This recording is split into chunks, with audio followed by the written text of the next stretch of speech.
Hola, Dios te bendiga. Mi nombre es Brian Ezequiel Rearte y hoy te voy a estar hablando de lo que es el continuismo. El término continuismo significa que los dones espirituales están vigentes en la actualidad. Uno de los expositores más reconocidos a nivel mundial es John Piper. Él mismo afirma que los dones espirituales siguen vigentes. Entonces el continuismo se trata de una corriente de pensamiento dentro de la teología cristiana. Algunas iglesias de corte pentecostal sostienen que los dones espirituales son fundamentales en la iglesia. Esto significa que los dones espirituales tienen un papel muy importante en la congregación.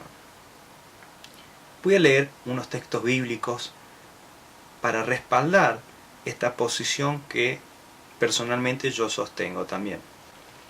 Vamos a 1 Corintios capítulo 12. Si alguna de las personas que me están viendo no tiene una Biblia, no se haga problema, sino escuche.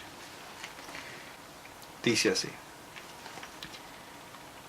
No quiero, hermanos, que ignoréis acerca de los dones espirituales.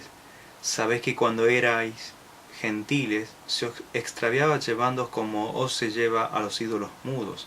Por tanto os hago saber que nadie que hable por el Espíritu de Dios llama anatema a Jesús, y nadie puede llamar a Jesús Señor sino por el Espíritu Santo. Ahora bien, hay diversidad de dones, pero el Espíritu es el mismo, y hay diversidad de ministerios, pero el Señor es el mismo. Y hay diversidad de operaciones, pero Dios, que hace todas las cosas en todo, es el mismo. Pero cada uno le es dada la manifestación del Espíritu para provecho, porque a éste es dada por el Espíritu palabra de sabiduría, a otros palabra de ciencia según el mismo Espíritu, a otros fe por el mismo Espíritu, y a otros dones de sanidades por el mismo Espíritu, a otro el hacer milagros, a otro profecía, a otro discernimiento de espíritus, a otros diversos géneros de lengua, y a otro interpretación de lenguas. Pero todas estas cosas las hace uno el mismo Espíritu, repartiendo cada uno en particular como Él quiere. Porque así como el cuerpo es uno y tiene muchos miembros, pero todos los miembros del cuerpo, siendo muchos, son un solo cuerpo, así también Cristo. Porque por un solo Espíritu fuimos todos bautizados en un cuerpo, sean judíos o griegos, sean esclavos o libres, y a todos se nos dio a beber de un mismo Espíritu. Además, el cuerpo no es un solo miembro, sino muchos.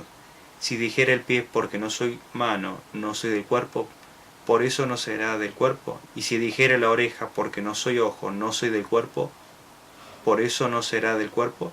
Si todo el cuerpo fuese ojo, ¿dónde estaría el oído? Si todo fuese oído, ¿dónde estaría el olfato? Mas ahora Dios ha colocado los miembros, cada uno de ellos, en el cuerpo como Él quiso. Porque si todos fueran un solo miembro, ¿dónde estaría el cuerpo? Pero ahora son muchos los miembros, pero el cuerpo es uno solo. Ni el ojo puede decir a la mano, no te necesito, ni tampoco la cabeza a los pies, no tengo necesidad de vosotros. Antes bien, los miembros del cuerpo parecen más débiles, son los más necesarios, y aquellos del cuerpo que nos parecen menos dignos, a estos vestimos más dignamente, y los que en otros son menos decorosos se tratan con más decoro, porque los que en nosotros son más decorosos no tienen necesidad, pero Dios ordenó el cuerpo, dando más abundante honor al que le faltaba, para que no haya desavenencia en el cuerpo, sino que los miembros todos se preocupen los unos por los otros, de manera que si un miembro padece, todos los miembros se duelen con él, y si un miembro recibe honra, todos los miembros con él se gozan. Vosotros pues sois el cuerpo de Cristo, y miembros cada uno en particular. Y a uno puso Dios en la iglesia primeramente apóstoles, luego profetas, lo tercero maestros, luego los que hacen milagros, después los que sanan, los que ayudan, los que administran, los que tienen don de lenguas. ¿Son todos apóstoles? Es una pregunta retórica, y la respuesta es no. ¿Son todos profetas? ¿Todos maestros? ¿Hacen todos milagros? ¿Tienen todos dones de sanidad? ¿Hablan todos lenguas? ¿Interpretan todos? Procurad pues los dones mejores, mas yo os muestro un camino aún más excelente. También leamos Romanos capítulo 12, versículos 6 al 8. De manera que teniendo diferentes dones, según la gracia que nos es dada, si el de profecía, úsese conforme a la medida de la fe, o si de servicio en el servir, o el que enseña en la enseñanza, el que exhorta en la exhortación, el que reparte con liberalidad, el que preside con solicitud, el que hace misericordia con alegría. Hay un grupo de creyentes que piensan que los dones han cesado y que no debería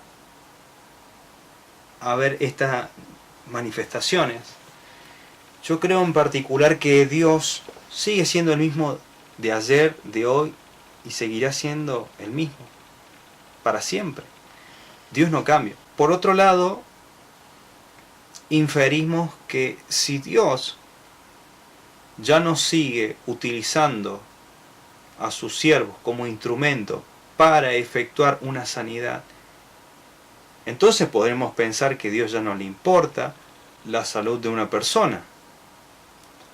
Hay personas que dicen que Dios no necesita intermediarios para obrar en la vida de alguien.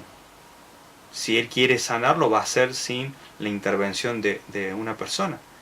Pero precisamente Dios utiliza a sus siervos como instrumento para bendecir a otras personas.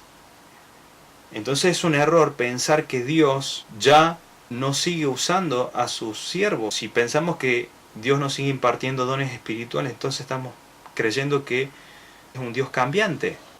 Voy a leer la página 235 del libro Teología Bíblica Sistemática y dice así: ¿cuál es el propósito principal de los dones del Espíritu? Son capacitaciones de carácter espiritual para el fin de edificar la Iglesia de Dios por medio de la instrucción de los creyentes y la salvación de los inconversos.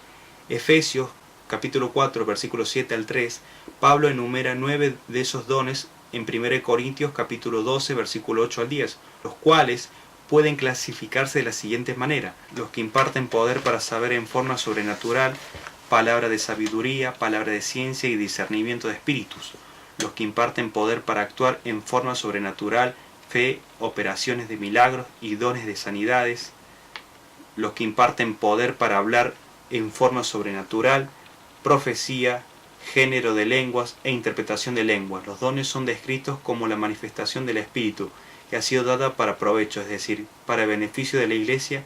Aquí tenemos la definición bíblica de manifestaciones del Espíritu, o en otras palabras, la operación de cualquiera de los 9 dones del Espíritu. Bueno, hermanos, eso fue todo. Voy a preparar otro video hablando sobre qué es el cesacionismo. Les mando un abrazo grande y que Dios los bendiga.